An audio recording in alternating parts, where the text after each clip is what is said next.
Bhogapuram airport పనులను శరవేగంగా పూర్తి చేశామన్నారు కేంద్ర మంత్రి రామ్మోహన్ నాయుడు. ఈ రోజు ఏరో డ్రోన్ లైసెన్స్ కూడా వచ్చింది అన్నారు. ప్రధాని మోదీ చేతుల మీదుగా ప్రారంభోత్సవం జరుగుతుందని, మోదీ షెడ్యూల్ ఖరారైన తర్వాత తేదీ ప్రకటిస్తామని చెప్పారు. విశాఖ ఎయిర్పోర్ట్ కార్యకలాపాలను భోగాపురానికి తరలిస్తామన్నారు.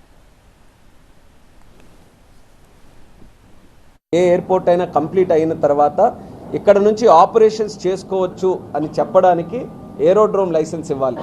ఈరోజు శుభవార్త ఏంటంటే ఆ ఏరోడ్రోమ్ లైసెన్స్ ఈరోజే మేము కంప్లీట్ చేసి ఆ ఏరోడ్రోమ్ లైసెన్స్ తాలూకా సర్టిఫికేట్ కూడా పూర్తి చేసాం.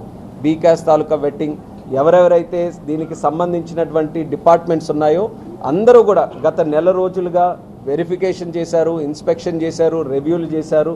అందరూ కూడా చాలా ఆనందంగా బ్రహ్మాండంగా ఎయిర్పోర్ట్ వచ్చింది, ఏ సమస్యలు కూడా లేవని ప్రతి ఒక్కరు కూడా లైసెన్సెస్ కూడా ఇవ్వడం జరిగింది. ఇక మిగిలింది మనం ఇనాగ్రేషన్ చేసుకోవాలి. దానికి కూడా మనకు ముందు నుంచే ఒక ఆలోచన ఉంది. ఇంత బ్రహ్మాండమైన ప్రాజెక్టు మనం నిర్మించుకున్నది మన దేశ ప్రధానమంత్రి నరేంద్ర మోదీ గారి చేతుల మీదుగా దీని తాలూకా ఇనాగ్రేషన్ జరగాలని మనం ముందు నుంచి కూడా ఉన్నటువంటి ఆలోచన. దానికి సంబంధించి మన ముఖ్యమంత్రి వర్యులు ఆల్రెడీ లెటర్ కూడా పిఎం గారికి రాశారు. వీలైనంత వరకు ఈ నెలలోనే చేయాలని కూడా మళ్ళీ మేము రిక్వెస్ట్ చేశాం. ఎలాగో లైసెన్స్ కూడా వచ్చింది కాబట్టి ఎక్కడ మనకి ఇబ్బంది లేదు ఆపరేషన్ స్టార్ట్ చేయడానికి.